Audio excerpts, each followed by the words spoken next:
Shalom. Ibu bapak saudara yang Tuhan Yesus kasihi,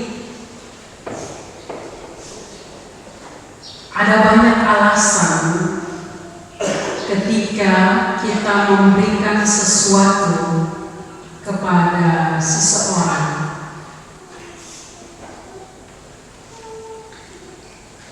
Ada yang memberi oleh karena kita memang suka memberi. Ada yang memberi karena memang orang itu butuh. Ada yang memberi karena kita punya lebih. Selain alasan, ada motivasi. Ada yang mendorong sehingga kita mau memberikan sesuatu pada orang lain. Misalnya, saya memberikan sesuatu kepada dia supaya dia suka saya. Saya memberikan sesuatu kepada orang itu supaya orang itu tertolong. Saya memberikan sesuatu kepada dia karena saya sangat suka dia. Ibu bapak saudara, dalam hal memberi persembahan untuk pelayanan gereja, baik untuk mendukung pelayanan rutin maupun untuk mendukung pembangunan fisik gedung kebaktian, apa alasan, apa motivasi kita? Itu pertanyaan yang harus kita jawab. Bagaimana menjawabnya? Mari kita periksa diri kita. Sebelumnya, mari kita belajar dari pembacaan yang baru saja kita baca bersama. Bagian Alkitab yang baru saja kita baca bersama. Ibu bapak saudara, Raja Daud sesaat sebelum dia meninggal dunia, dia mengumpulkan para pembesar Israel di Yerusalem. Mereka yang dia kumpulkan itu antara lain kita bisa lihat dalam pasal 28 ayat 1 dan seterusnya. Antara lain para kepala suku, para pemimpin rombongan orang-orang yang melayani raja, para kepala pasukan 1000 dan para kepala pasukan 100, para kepala harta benda dan ternak kepunyaan raja dan juga milik anak-anak raja, para pegawai istana, para perwira dan semua pahlawan yang gagah perkasa. Daud memerintahkan agar mereka semua berkumpul di Yerusalem. Kenapa dia mengumpulkan mereka? Ternyata pada saat itu Daud memberikan pesan terakhirnya kepada Salomo dan juga kepada orang-orang yang berkumpul itu yang disebut jamaah. Mereka berkumpul dan Daud memberikan pesan terakhir mengenai pembangunan bait suci. Kalau kita periksa pertama Tawarik 29 ayat 1 sampai 9 sebelum teks yang kita baca, kita akan menemukan bahwa Daud meminta kepada jemaah, kepada orang-orang yang berkumpul tadi untuk memperhatikan dan mendukung Salomo, anaknya yang akan menggantikan dia menjadi raja. Kenapa? Karena Daud bilang bahwa Salomo ini dia masih sangat muda dan dia kurang berpengalaman. Daud tahu bahwa keadaan anaknya terbatas, sedangkan dia akan menghadapi pekerjaan besar, pembangunan bait suci dan memimpin orang Israel. Bagi Daud, Salomo baru akan berhasil kalau orang-orang yang tadi berkumpul itu mendukung dia, memperhatikan dia dengan sepenuhnya. Dia dalam hal ini selalu. Mama saudara, ada banyak pekerjaan besar dalam gereja. Pekerjaan untuk pembangunan iman jemaat ini sangat besar. Mungkin banyak orang yang merasa bahwa hanya sekedar bagaimana orang beriman itu urusan pribadi. Tidak. Itu pekerjaan kita sebagai warga gereja, baik pelayan, presbiter, maupun kita sebagai jemaat. Itu suatu pekerjaan besar. Dalam jemaat kita ada pekerjaan besar yang lain, pembangunan gedung kebaktian ini. Kita tidak bisa menyerahkan pekerjaan besar, baik pelayanan rutin maupun pembangunan fisik gedung kebaktian ini hanya kepada 1-2 orang. Itu pendeta urusan, nanti pendeta urus, itu presbiter, atau itu BPP pembangunan, atau itu panitia pembangunan, atau itu urusannya persekutuan doa dan lain sebagainya. Tidak bisa. Kita semua yang ada dalam jemaat ini bertanggung jawab untuk mendukung supaya pekerjaan pelayanan rutin dan pembangunan fisik gedung kebaktian ini bisa jalan baik. Kenapa? Karena pada diri setiap orang selalu ada kekurangan. Kita ini terbatas, saya terbatas, semua yang di depan ini terbatas, bapak mama saudara terbatas. Tapi Tuhan menaruh pada diri kita kelebihan-kelebihan, kekuatan-kekuatan yang dengannya kalau kita satukan sedikit demi sedikit akan menjadi kekuatan besar untuk membuat pelayanan rutin dalam jemaat ini berkembang besar, pembangunan fisik gedung kebaktian ini dapat berlanjut. Hal yang kedua, Ibu Bapak Saudara, Daud sendiri sebagai raja, dia tidak hanya sekedar minta dukungan. Pembacaan kita sebelumnya mengatakan bahwa Daud telah menyiapkan sejumlah besar bahan baku yang diperlukan, yang dibutuhkan untuk pekerjaan pembangunan bait suci. Antara lain, kita lihat pasal 29 ayat 1 dan seterusnya. Daud menyiapkan emas, perak. Emas itu berasal dari emas Ofir yang sangat murni, perak, tembaga, besi, kayu, batu permata, syoham, dan permata kakahan, batu hitam dan batu permata berwarna-warna, dan juga segala macam batu mahal serta kualam yang jumlahnya sangat banyak. Bahkan kalau kita lihat ayat selanjutnya dikatakan bahwa Daud bukan hanya semua yang tadi itu dari perbendaharaan istana, bukan hanya itu yang Daud siapkan. Dia juga mengambil dari perbendaharaan pribadinya, dari kekayaan pribadinya, 300 talenta emas dari emas Ofir dan 3.000 talenta emas dari emas Ofir dan 7.000 talenta perak yang akan dipergunakan sebagai tambahan untuk pembuatan perabot-perabot dan juga untuk melapis dinding dalam bait Allah. Itu diambil dari harta pribadinya. Ibu Bapak Saudara, sebagai pemimpin Daud berkorban.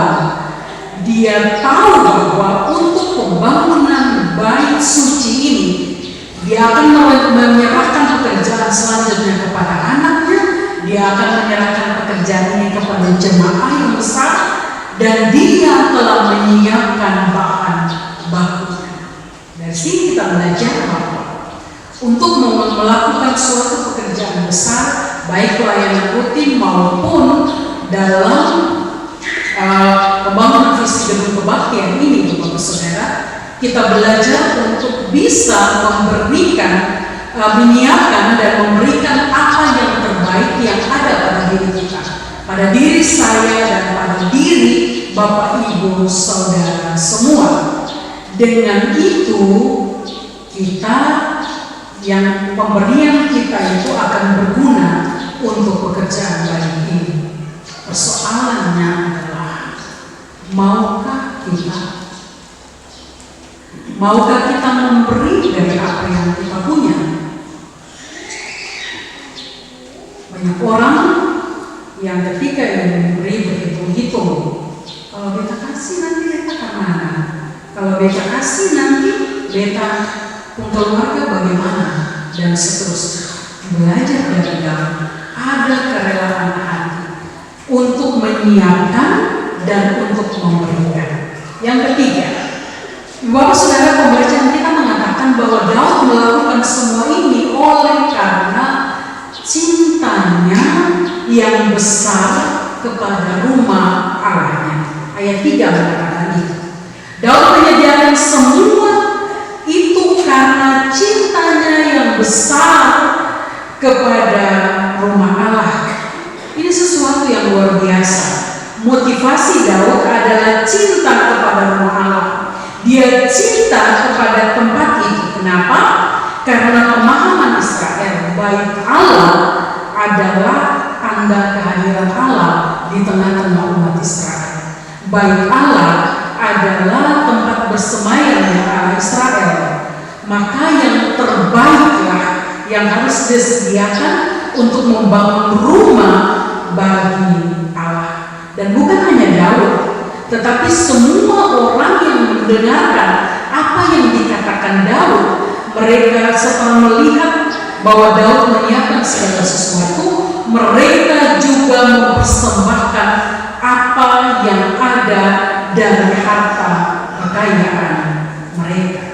Yang luar biasa adalah ayat 9 mengatakan mereka melakukannya dengan kerelaan hati, dengan sukacita. Mereka memberikan dengan hati yang gembira.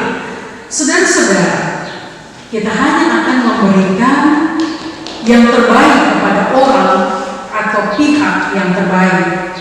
Seperti Daud yang memberikan yang terbaik dari harta kekayaan kerajaannya dan juga dari harta kekayaan pribadinya untuk pembangunan rumah Allah, karena motivasinya yaitu cinta kepada rumah Allah. Dan itu motivasi yang sangat besar, cinta yang besar akan rumah Allah. Mestinya itu juga menjadi motivasi kita. Apa yang kita beri, haruslah kita beri dengan keikhlasan hati, dengan hati yang tulus. Apa yang kita beri, haruslah dengan motivasi yang benar. Saya memberikan persembahan, saya memberikan perpuluhan, saya punya nasar hati, saya memberikan sumbangan ini itu, saya memberikan korban ini itu, saya mendukung pelayanan ini, pembangun pelayanan rutin maupun pembangunan visi gedung kebaktian ini, oleh karena cinta yang besar terhadap Tuhan Allah, oleh karena cinta yang besar terhadap gereja ini. Itu harus menjadi motivasi kita.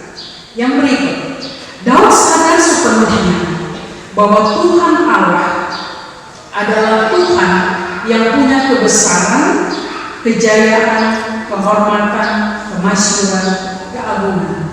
Dia yang punya segala sesuatu. Namanya besar, dia memiliki segala kehormatan yang ada di dunia. Dia termasuk, dia terkenal,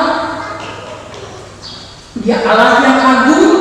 Segala yang ada di langit dan segala yang ada di bumi adalah milik kepunyaan Allah. Daud sadar akan itu, maka Daud tahu bahwa apa yang dia persiapkan, apa yang diberikan oleh seluruh jemaat Israel yang berkumpul pada waktu itu, seluruhnya berasal dari tangan Allah sendiri. Semua yang mereka miliki adalah milik Allah. Semua yang mereka terima dari tangan Allah. Pemberian Allah sendiri.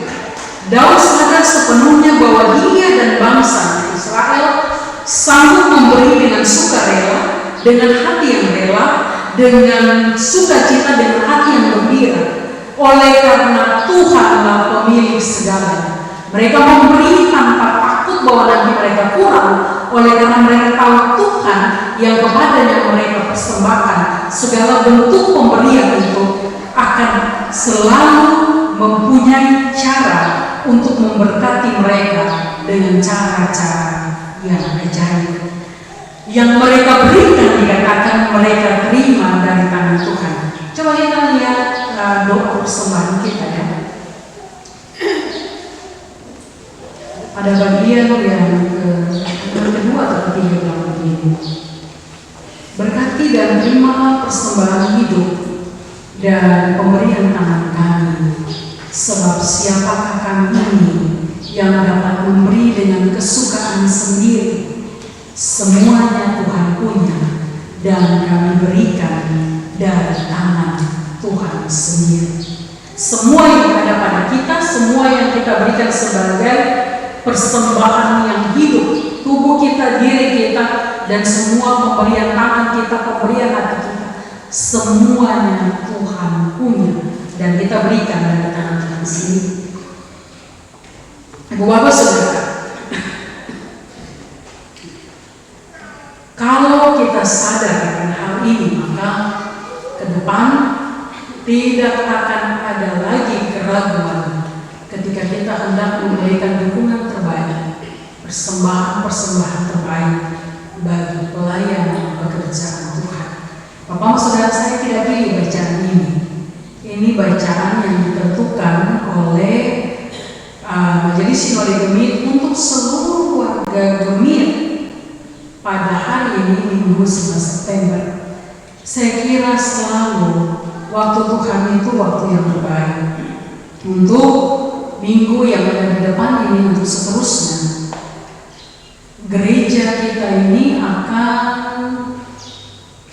ada perbaikan, rehab atap, setengah bagian atap mulai dari tiang yang itu, dari ujung tempat paduan suara itu sampai ke belakang, atapnya akan dibongkar dan akan ada penambahan boarding dan pekerjaan lain serta penggantian atap yang baru sebelum masuk dalam tahapan pekerjaan yang baru. Saya kira bukan percuma bahwa hari ini bagian Alkitab yang kita renungkan adalah kita renungkan di bawah tema persembahan untuk pekerjaan pelayanan. Kalau saya pribadi sebagai pendeta, saya tidak suka berbicara tentang persembahan kepada jemaat, oleh karena bagi saya persembahan itu harus lahir dari hati. Tidak perlu ngomong terus-menerus, tetapi jemaat harus paham apa yang dia lakukan ketika dia memberikan persembahan. Persembahan dia bukan memberikannya untuk sesuatu maksud yang lain, misalnya supaya pendeta senang, supaya pendeta menggaji terbayar, supaya ini dan itu dan seterusnya. Tetapi dia harus ingat bahwa persembahan itu dia berikan oleh karena dia telah menerima dari tangan Tuhan dan dia memberikannya kepada kita. Bukan percuma hari ini kita merenungkan bagian Alkitab ini, oleh karena pas momen kita sekarang akan melakukan pekerjaan pelayanan.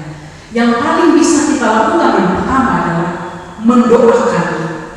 mendoakan supaya pelayanan rutin dan juga pekerjaan pembangunan fisik gedung kebaktian ini dapat dilakukan dengan baik. Yang kedua adalah kita mendukung dengan memberikan diri kita, pikiran baik kita. Kalau kita dibutuhkan tenaga, kita memberikan tenaga kita, dan juga apa yang kita anggap berharga yang pantas untuk kita persembahkan kepada Allah. Itu yang kita dapat lakukan.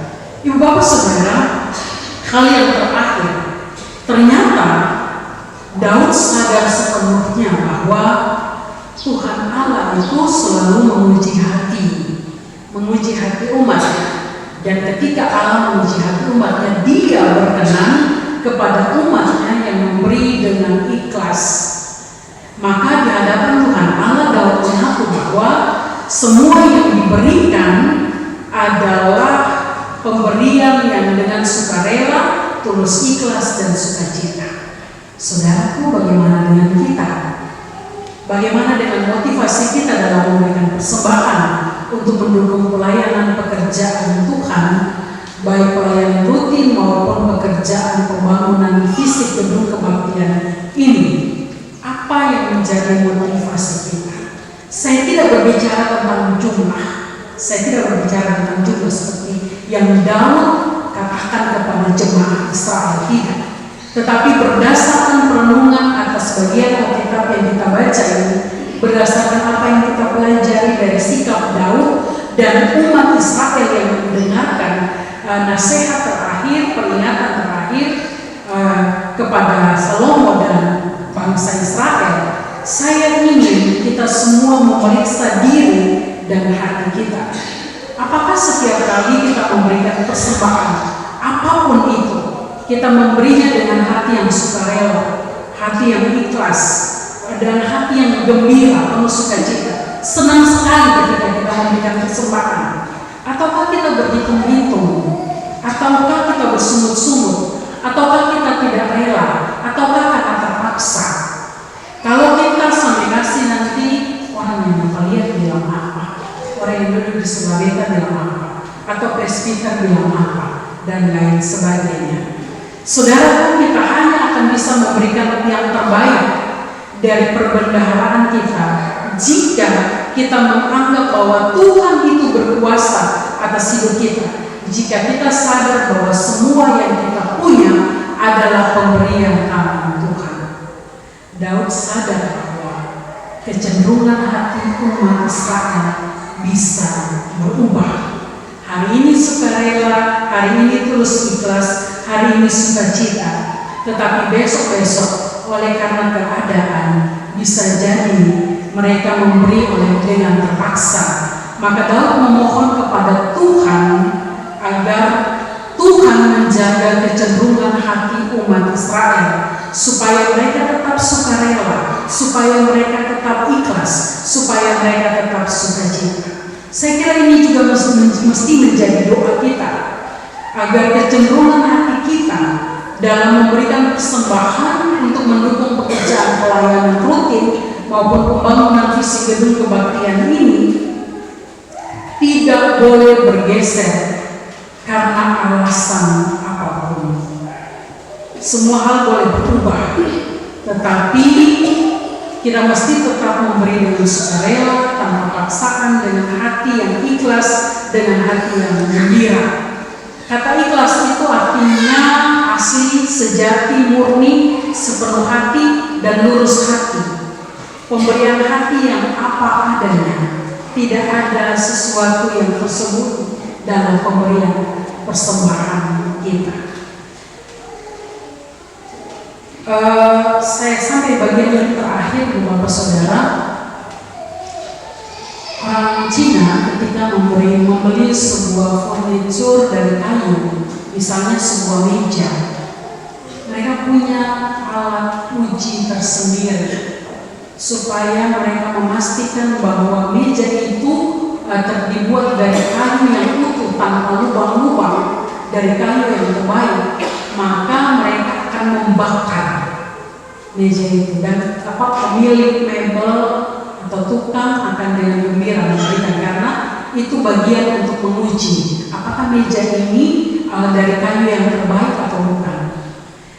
Ada cara untuk menutupi lubang-lubang yang dipakai oleh para tukang, yaitu dengan orang kata bisa bilang istilahnya dumpul, ya. Dumpul. Mereka menutup bagian yang lubang-lubang itu dengan lilin. Kalau dibakar, lilinnya akan meleleh dan ketahuan bahwa akan ada lubang. Dan itu istilahnya, saya tidak tahu bahasa Inggris sebutnya bilang apa, tapi tulisannya sincere, tulus, ikhlas, apa adanya, tidak ada yang tersembunyi.